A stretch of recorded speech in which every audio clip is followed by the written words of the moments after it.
You know a camera's special when 4 years in, it still outperforms most of what's new.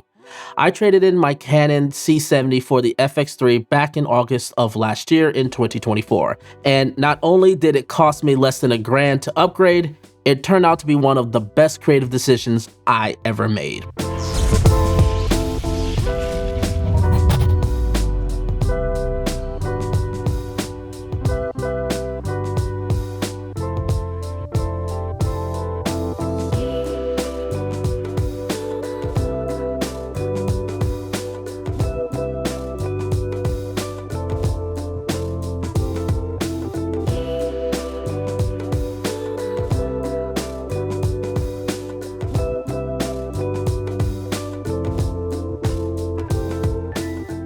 What's good, everybody? James Jackson here, back again with another video.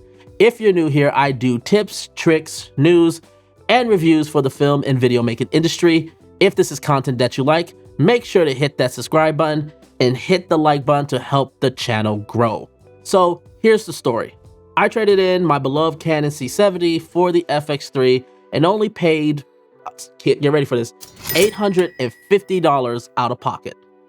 After that, I took it straight to Ireland for my 10-year anniversary trip with my wife, and let me tell you, the compact size, full frame 4K 120, and 2 hours of battery life, that thing was perfect for travel, and I had an absolute blast filming with it. Since then, it's actually been my workhorse for weddings, commercial shoots, and documentaries, as well as interviews. It's lightweight, it's dependable, and it just gets the job done every single time. Why it's still the best camera in 2025? Well, let's start off with the heart of it all, the image quality. The FX3 shoots 4K in 10-bit 422, and I'll be real with you, it punches way above its weight class. The footage holds up next to cameras with higher resolutions and bigger spec sheets. The skin tones, I know a lot of people complain about Sony skin tones, but for me, I found them to be smooth, as well as easy to deal with and easy to grade if you have the right exposure tools and you actually know how to light it with your subjects. I found it to work great with skin tones. The dynamic range is strong and highlight roll-off feels cinematic. And let's be clear, low lights, I mean, it's still the very best. Clean shadows, minimum noise. Yes, there is noise reduction happening in the camera, but it doesn't take away too much of the texture and tenacity of the image. And color accuracy, that doesn't fall apart in tough situations. For any scenario, daylight, indoors, run and gun, the FX3 delivers consistently gorgeous results. Sony's continued support and updates, even 4 years deep, Sony continues to keep showing love to the FX3. Firmware updates have added Cine EI, True 24, internal DCI 4K, as well as last year we got shutter angle. Stuff you usually see in their cinema line. And it's about to get even crazier with the support of external Blackmagic RAW recording.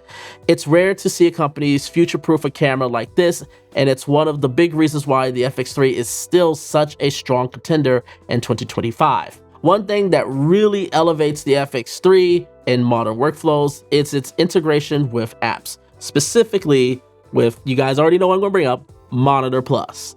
This app right here lets me control the camera from my phone. And also, as you already know, I brought it up many times, I'm going to continue to bring it up, but it actually has EO zone style exposure tools, which have become my go-to for getting the lighting just precise and just getting it exactly right and how I want it. Monitor Plus is precise, it's intuitive, and it removes a lot of the guesswork entirely when it comes to exposures. For solo shooters or anyone who wants to streamline their setup, this one thing right here that you only have to pay 20 bucks for is a game changer. The FX3 can morph depending on the job. You can fully rig it with cages, mics, monitors, and you're production ready. You can also strip it down to just the body, lens, and a filter, and you got a lightweight handheld beast that can fit as a carry-on. I've taken it into weddings, commercial shoots, and even some very tight location dock interviews, and it adapts to each environment without a hiccup. When I want to stay lean and fast, here is my favorite loadout. The FX3 with the Zeiss Batis 40mm f2, a Rode Wireless Pro transmitter for clean audio, and the Axon Simo Neo holding my iPhone as a monitor with Monitor Plus running on that setup. I've got the camera control and exposure tools that I want right there at my fingertips. And if you want a breakdown, I've got a previous video detailing this rig. You can check it out. I'll leave a link up here as well as a link down here in the description if you're curious. Look, the FX3 isn't really missing much, but as a daily user, there are a few things on my wish list that I would love to have. First, please, Sony, please give me the 3x2 open gate mode. Let me unlock the full sensor and let me use the verticality and let me shoot anamorphics and go into all these other different workflows. Like, to me, there's no reason why any camera manufacturer should still not be allowing you to use the entire sensor, especially as so many different lens houses, whether it's anamorphic and social media platforms with different aspect ratios, it doesn't make sense. So please give us the 3x2 open gate. Second, Sony, please bring EO Zone directly into the camera menu. Look, I enjoy Monitor Plus, but I would really enjoy it if I could just have EO Zone right there on the camera so I don't have to worry about using my phone every single time. And third, if it's possible, please Sony, give us a 3.2K Super 35 crop mode. It would be clutch for punch-in shots and working with more lens options.